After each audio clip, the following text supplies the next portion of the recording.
Portney Sailor. And the chosen people, the Lam, spoken with the long awe of the children of that land, had spread out everywhere and rebuilt the shattered remnants of their country and established a golden artifice out of the black matter spilling from desert wells and ornaments of oil rigging scattered around the hills like black holes. Randomly, I happened to find myself in Jorna, the city of thieves and passengers, said my guidebook. Hermits and messengers, pigeons of the diplomatic tradition came forth into Jorna and remained for a short while amidst the worst of social situations, and only to find a timetable for scheduling an oasis to wait as his spiritual essence moved to the holy zone of transport to another realm across the earth. I, Address Gulag Forensis, Portney Sailor, have arrived at 12:37, hour of the Lord Texas, and ransom and self-container for my travel across Elba, the land of the Lam, as it's known in the north. Frozen hellholes burn in my memories and possession by now seen semblances of psychic stargazers. But the passion projected a returned winning lottery number directly over my theater of war. Praise he who submitted in prayer my zone of sentience, later approached me in my labor and waitlisted me to attend Jorna for a century, and eventually my name came up. I hold testament of my travel thus far in these words, and document for my own peace of mind and heartbeat at ease, as the Hallandonic tradition of seers looks deep down into you and pulls out stately nerves which contain fears and relate only to past memories which well and create visions of the past but never the future. Hallucinogenic disorders trouble the people of my land, as I assume they do everywhere on Aerta and its satellite, except for the time-locked island of Elba. I arrived yesterday in an hour of stress, and lastingly they sent my corporeal frame out into the street, so geometrically aligned that the perfect fragment of my imagination took me out of where I was, and automatically into my remembrance, and I saw only the frozen winterlands of the poles, and the words of the drills who they used to prove their theories, and the holes wherein ice picks chisel out the ancient myths of hyper-beings of the past, and yet we travel into the future words and never into the past, as every generation holds amnesia for its singing and drinking nights, and never sleep, as the Durdrick has that effect.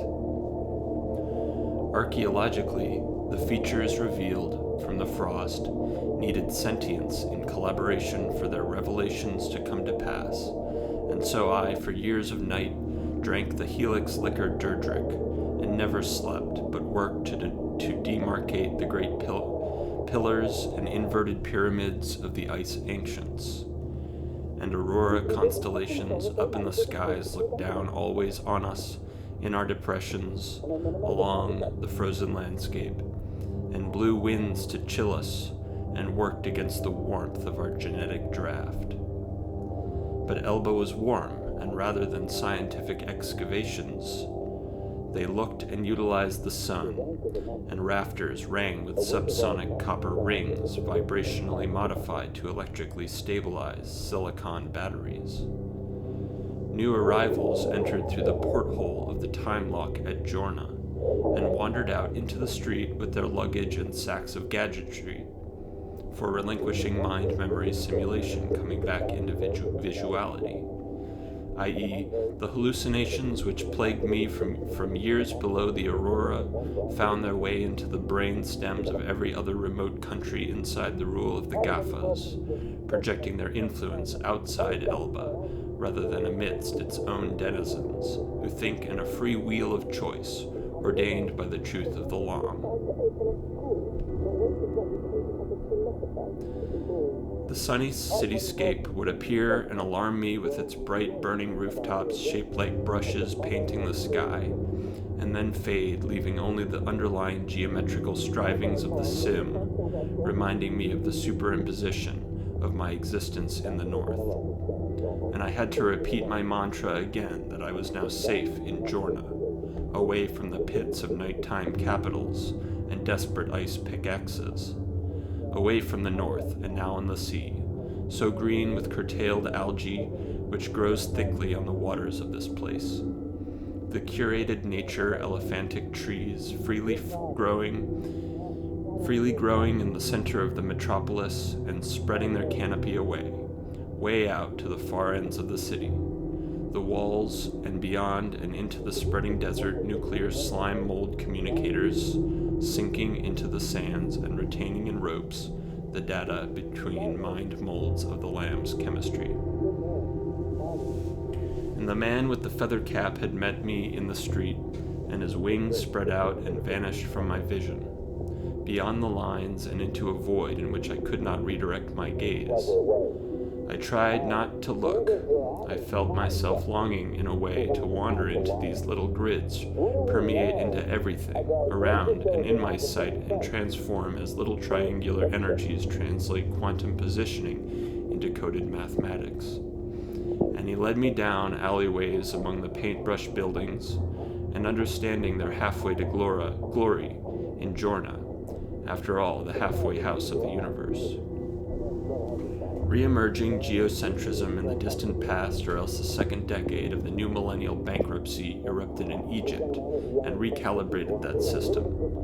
And first ammonia molecules reverberating from the cyclical tunnels welling up from sepulchres, and the dead woke in number there, their bodies the most preserved of all in the atmosphere, and the spiritual heads related from volcanic ash assumed ethereality, and into the pyramids of painted facades spilling light from tapestry woven out of fixtures set deep in the apses in themselves, and held the photonic righteousness in their triangular tops, and wove the sky into the swelling ground, feeding the trees with energetic healing. The Bhagavad Gita among hymning translations around the globe had flown the reincarnated lasting ancestors. He offered me a sniff or snuff of some kind. My bare feet stood in the dust of the sun-spent sand, which tingled in its random unwiring of my telescoping wristband. "Don't tell anyone I told you," said the bird-headed man with sandals, and afterwards disinhaled into my eye, which blew away while hundreds of tiny insects stung me, and for a moment I saw the symbols unlaid in the center of the grid came alive, and spelled out side effects of my imposition in great detailed hieroglyphic sentencing, and I was out of my mind, and I heard my heart beating along the scripted rhythms, and at last I knew I was out of the simulacra, and then I was in again, and on my feet, and then on my hands and retching on the sandpaper around. And I asked him about his hairs so fine in the spring, hat that he wore, and he told me that alas its twine was stolen from an eagle feather genetically modified to manufacture organic compounds necessary in his head to grow from follicles and red plumage, and how at first they wilted, and he knew that upcoming technologies had deceived him into paying through the nose for nothing. But as the hourglass flew, and over time, and strange cutting-edge elixirs ranged his aisles at pharmacy bazaars, and spray-on tablets of coin embers enveloped his scalp when he willed, and when he had the scrap necessary to sell. Then the withered embryonic scales grew out, and he now groomed his quilted colors airily dyed. And on, and I picked up my wrapping and reattached my wristband, now emitting a reddish frequency radiating internal hatred and rasping at me in a dialect which sounded strange, and I realized it was my own. Blowing egg sand in my cortical nerve through the eye was the only way to move from written hand signals into understanding the physiognomy of mind-brow energy waves transmitted through looking into my non-glassy telepathy. And I noticed a fly with a long tail with 3 pincers, looking for some meat to prey on, and for a time I watched transfixed as the creature curtailed an interlocking beetle for its lunch, and waved a while with its segments looking for triangles to rest on in the side patterning of the tapestry hangings along the walls. I knew the bug in the side of the geometry was my bird guide, and he climbed onto the edge of my extended little finger and curled around my thumb and into the raging bracelet on my palm. Forthright, the blinking thing stopped working entirely, and I felt the color drain from my face and re-enter through my chin, which made me stop and smile for a time. I was free of my magisterial cruisers, who would be constantly on the search for their absentee master chiseler, and the thing stole into the bronze brace around my forearm, now silent and still, and vanished except for a pair of whiling scissor arms, grasping at the air. One step, I was outside the egg sim, as it's called. Won't you speak back to me through time, for I speak now to you for my own 3,000 years. The Hellenes, whom you value so highly, in your time, began their dark age and climbed the Apollonian mountain to total domination of the globe. 2 years since, and all has fallen, and blind and one-eye lookers relate back to home runaways. 2 years since vision, and last hour before annihilation, so they say. 7 since the egg, and 14 to the day of the trumpet's sound. The world has changed, and I witness and have seen all transition through so much difference, though so much difference has engulfed our planet. I call back to you to hear my prayers and time to end all direction. What else is there but the Lamb's planning? Or else maybe for you free will, and now not even division might carry us through the labyrinth of decision we have chosen. Where I went along the hills that day I don't remember, but I made my way through Giorna, eventually finding myself at Waterside, a bay beneath the towering spires announcing prayer. Railways, interminable natural outcrops of dangerous runoff, the black ooze of the gateway to God's grace, a gift, arid, amid all the ships going up and down with the waves, the timorous tide, the cold rhythmic gold embrace the reflective layer, the blue slick given rest amidst all this red water, alarming in its extent of washed, missable like luckily oil and water aren't. Read randomly, he had told me, and now he resided in my wristwatch, showing me where to write and how to navigate the sidelines of the deserted harbor. For 4 of the fleets were out protecting the seas from privateering. On the other side of the bay, some 700,000 kilometers out, stood the resurgence of the Salathiel, the great eye of Osha, and eternally at odds with the Albans. Salathians had returned to the planet among the waking dead in the far corner of the Sahara, and now terracotta living spaces of the Mazonesians trudging the Atlantic beyond the bay. Tla ruled in the west, where they're again chopping heads. But anyway, not a soul stood on the bay, the dock stretching far out beyond the library, and towards an aisle way out with a tiny light post supported stretching back into memories.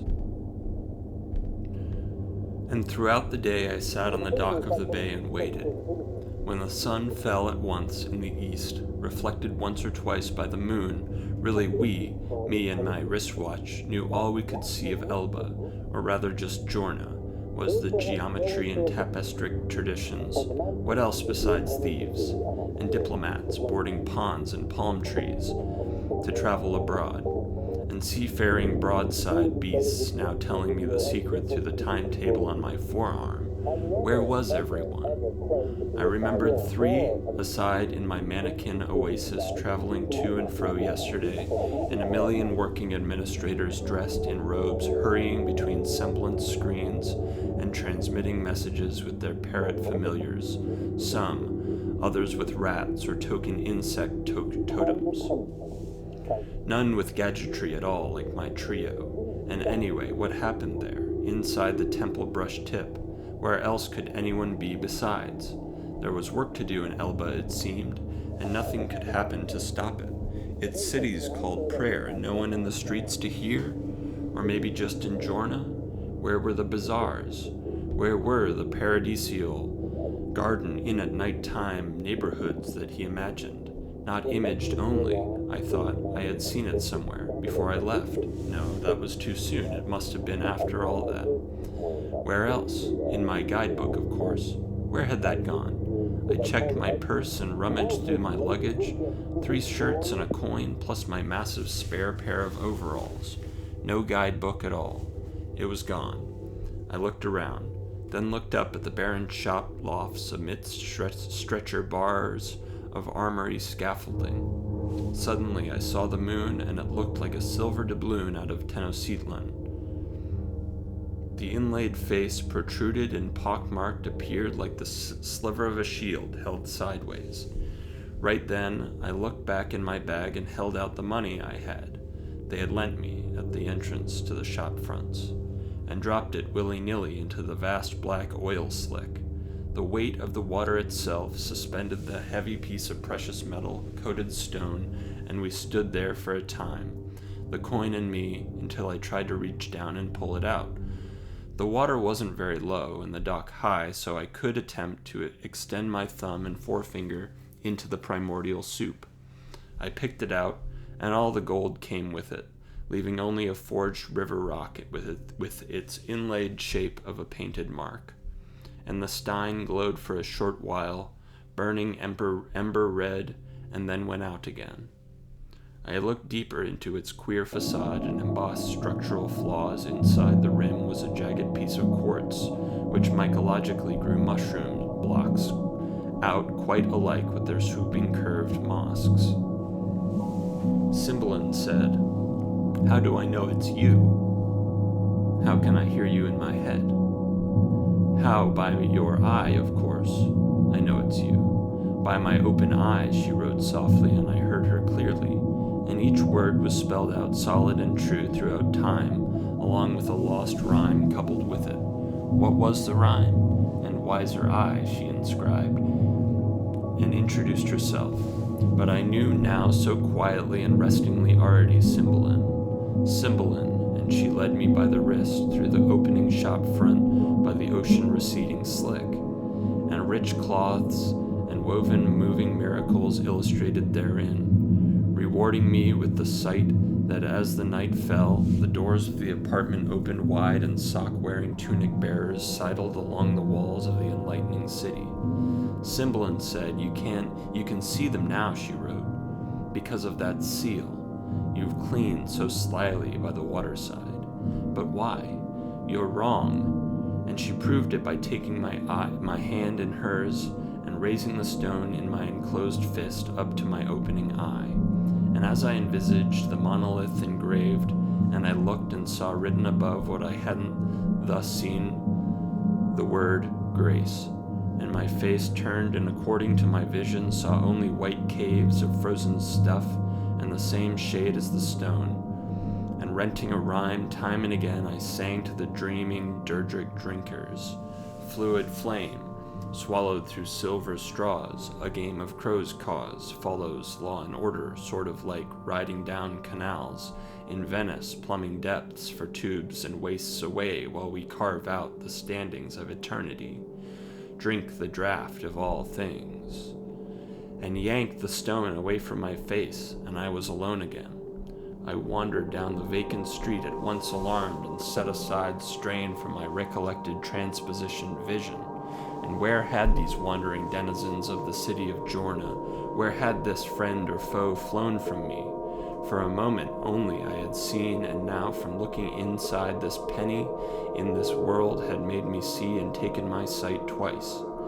I hurried back down the ramparts, gazing directly on the pill-like coin interior with written word grace in it only. Cautiously I, flipping it anxiously between my nails, and looked on the back side inscribed in the other side right above signaled the phrase "will reveal" on its tail. I hunted after where I had seen beyond the limits of my sense precept, and threw back before I knew what I could do with these knowings. I needed to get away from these ghostly people who were here and not at the same time.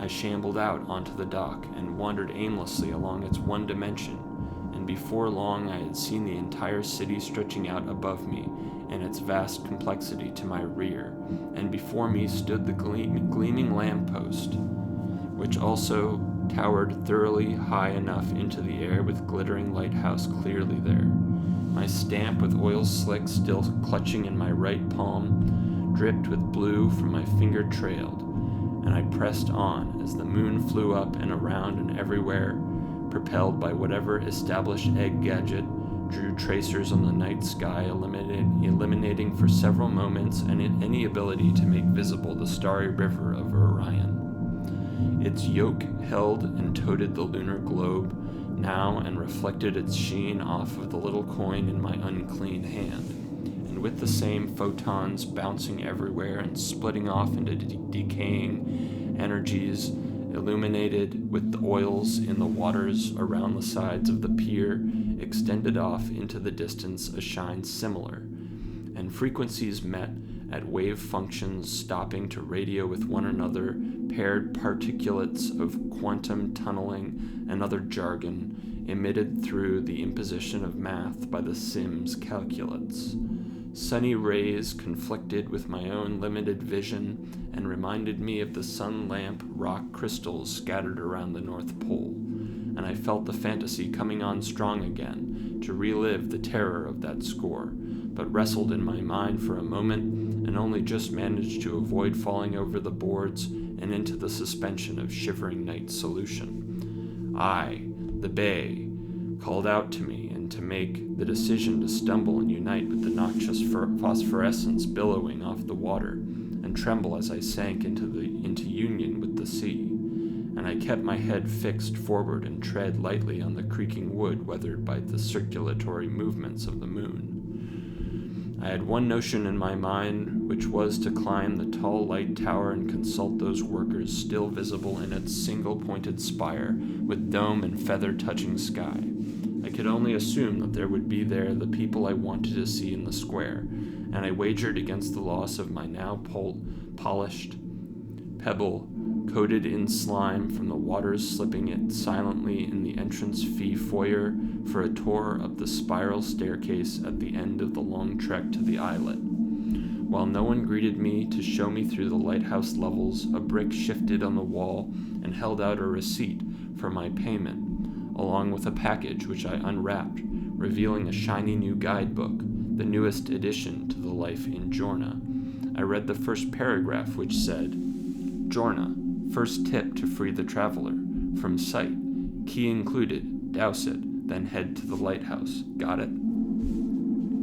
The rest of the pages were blank, and I stowed the tiny tome in my satchel and continued through the swinging doors down a long hallway which led to a well and a glass case containing stairs inlaid with gold, all gold everywhere, and topaz and tapestries of lapis. Squalor as the elevator went downwards into the pit of melt runoff from the spitting ice down along all sides through to the fires beneath, and stoking coal unearthed or uniced from the glowing ammonia basins. We stood in line and waited as the cafe administered lay and a cold soup which we washed down with broth, and drank a stalagmite of druck, and back to work. In the fiery furnace stood 2 teleprompters on wheels with availing eyes to guide us in retreat through the warmer area. Turn and off my feet and back up the stair, an ever-ending stair which blankly evinced me of my surroundings and threw me back in northward vision, construing both the lighthouse and the rent ground with fire breath and warmth, that thing we took back with us in the pits of our stomachs. And always, and in the past and never the future, our hallucinations rang true as the bell at the service of cafeteria foods. And the bell at the top of the tower reflected the moon and shone out with frequent and wanderings to look for castaways, souls who have seven or southward written on their eye windows and saying to me a few tumbling words becoming wavelength wires to my spirit. That's me. 6 and 7, how when we listen, the numbers that correspond to hell and heaven. I remember looking down and seeing a spotlight on a sporting vessel with flag raised and sails cast down to catch the reflections of the inlet lake. I knew the banner well, that fitting into grooves along the ocean's tiny nodules, gritting the egg's sentience through the fluttering in a long free ellipse along the ship's way. Northerners from Quebec and ransom wares for sell trade would take me back if they found me, but here the lamp house of liquid light transferred its watchful hourglass again and saw another ship of quite a distant origin. I have seen the feet of Tlaw, locked in the camp of trees, and feeding his growing pyramids and mixture of human arteries and bleeding red Brazil wood. The two combined fed his growing inside garden of the Mazanesian menagerie. The third time the reversed vessel transmitted its ember timetable and shifted to a new craft, a cargo fleet, sending silos of saboteurs to their destinations across the islands of Elban Dominion. I had not noticed these tricorn carracks before, and as I sailed down the trembling hypotenuse of the scalene sending me straight toward the freight loot and all its oars, cannonballs of cast iron flew all around me in my descent, and several LAM lightships had taken down one of the Canadian frontiersmen's interceptors, who now retreated from the inland island and its lighthouse. I landed on the top of the stacks of gunpowder cube boxes and barrels, I believe. That's my year, I would say, and they would laugh and say, yes, we know all about you, all. And I would say, why me? And then they would say the opposite of whatever they had just said. They don't know anything about me after all. Ah, well. It occurred to me that they were lying. But I thought, trust these time-traveling contradictors in whatever they'll have to say. Goodbye. Eventually, here we go. Perhaps the most important fact that no one realizes is that time in Atlantis begins at its sinking and progresses backwards in shifting paranormal drifting eye rainbows before your eyes, and its history retreats into a glorious distant past, for us future, told me they lies in the past, and only through diligent study have they, the ones in 33,000 BC, discovered how to travel before, or for you after the initial sinking. And lo and behold, they've resurrected the town in 2033. We made our way into the time chamber. A quick switch in directionality said Poe will take you nowhere. You have to crack it by 2,000 years or more to override the administrator password. Luckily, we Atlanteans existed 12,000 years ago, and so a factor of 6, and then they'll send you where you're aiming. I'm aiming? Said I. Yes, not we. Welcome to Terminal 4, it said on my screen. I looked around and they were gone. And towing me along, we reached a gilt-gourd shaped gasket with a chain wire landing pad, and we dusted off seaweed clingings as we strode toward the time lock and opened the way into breathable, living, virtuous, God-given oxygen. My sinuses were swollen from all the salt water, and I flapped like a trout fishing pole dumped overboard. Simple life, but only ever switching, swapping cards, stealing some from your can and giving back cartoon confetti. I could feel myself drifting in my mind set to sunrise, and all the words mingled, almost freezing for a second. And all I knew was a trailing, chanting, timorous, nasally voice, my own, or some other spirit's. But I alone heard and lost my way, labyrinthine, axonic pulsations and metaphoric euphoria. Married ye? Noi, never. Me craft prevents me always steering into and out of tides, change away my mind. Wandered. As we sank deeper, they both held my arms, and we all went down into the warm ocean. Where were those few charitable souls I had known in my previous to our sorry sinking tale? Lost or else now changed. Before the change again, and ceaseless change without monumental capable foundations for our secret desire for freedom. We knew we had no time. When the winds came, this was something else, and no Rome could withstand a blast of hurricane power like this, although they tried. And assassination attempts and success brought our state to a broken, belligerent barony. When we thought we hit the drop-off point of our each separate and long-drawn-out physical possession by illness, I was in Mexico and swam on beaches with water that were blue and and rather unlike the red algae-infested Aztec tides that reflect off of the rehabilitated Teotihuacan in the center of the Great Mexican Lake today. But no, back when we drank in views and climbed mysterious mountains, I've sang songs and seen tiny-limbed men as long as ropes defend themselves from the dumb, dangerous, duplicated crocodiles that roam the streaming beaches in Birmingham. The Louisiana Delta exceeds even what had been D.C., and gone are any towns along the shore, torn by water, and now the citizens throw wicked spirit glam rock jam bands and fiestas beneath the waves. A train goes down beneath. I never saw the city before it sank, and extended my youthful travelings all over the southern country and few great cities in the north like Salem, or Boston as it was known, or Chicago. Once I was reprimanded for stepping on a boat in one of the great canals and received a proud tour of the city's fine waterside architecture, like decorated American pyramid temples. For example, I've been to the wild savanna of Georgia and Carolina, and seen the wicked batteries which they use to fuel their preserved metropolis. It always changed, said Cherry, but I don't misunderstand her secret understanding. You want to get specific? I held her hand, and that was all we had the ambition for, foolishly.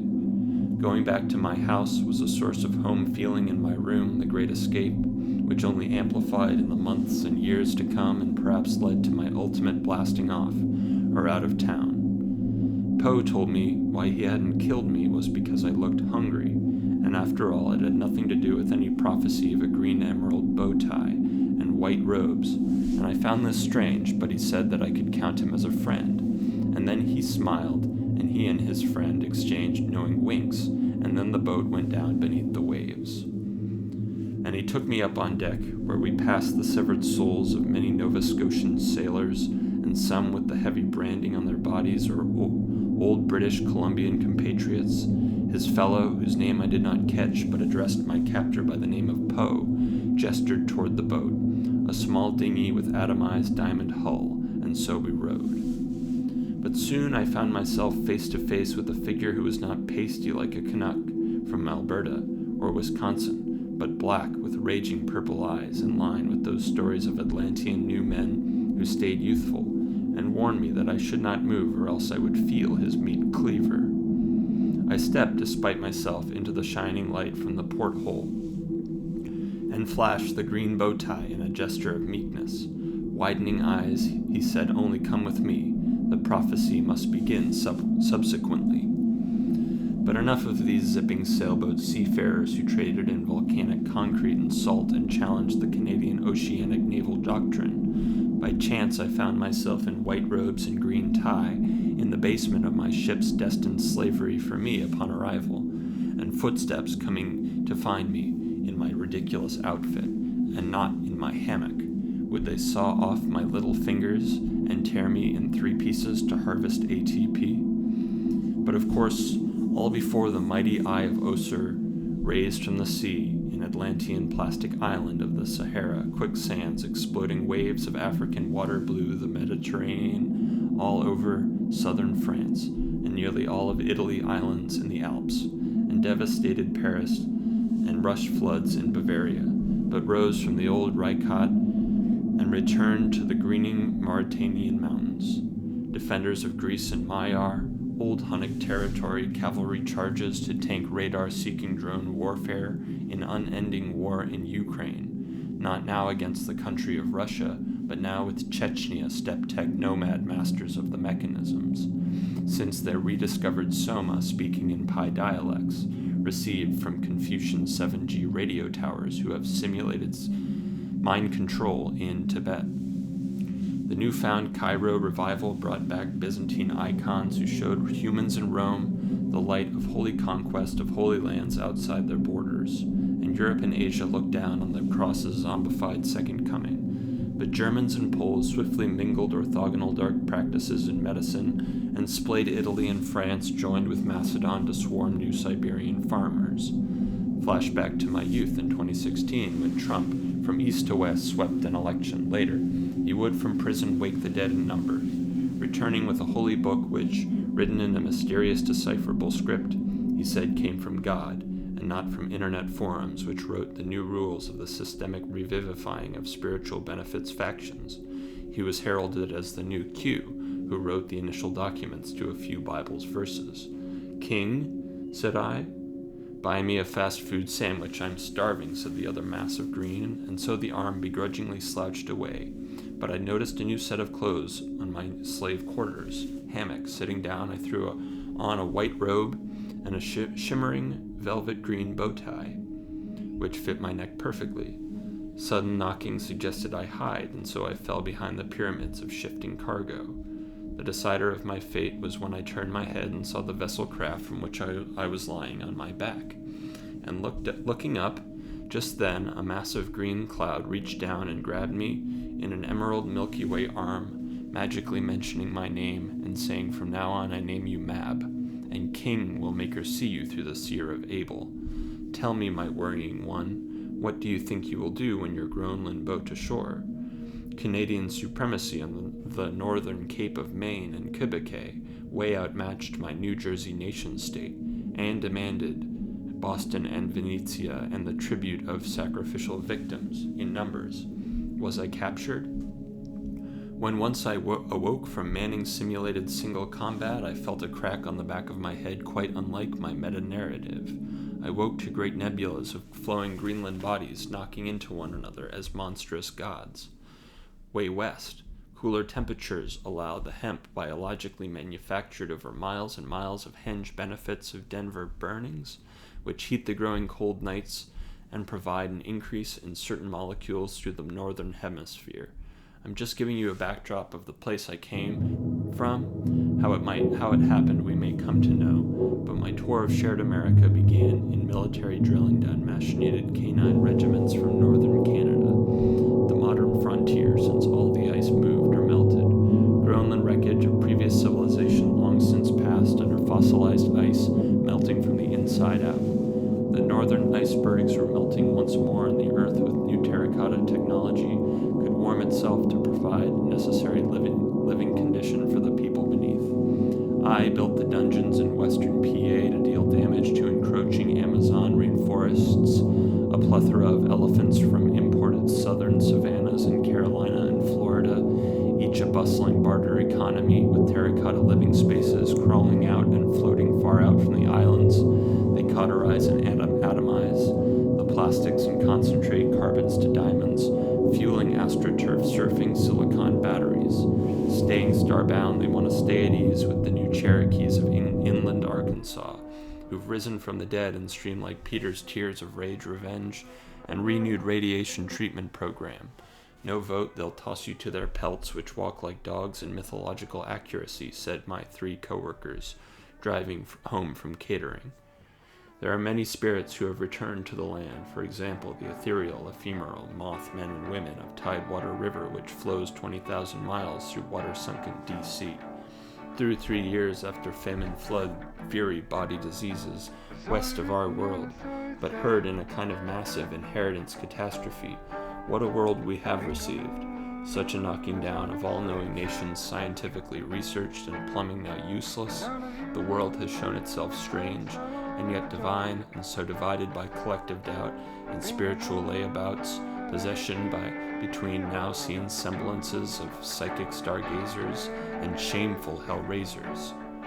Joyous, doubtful mindset growing up in rural Jersey, I knew much about nature.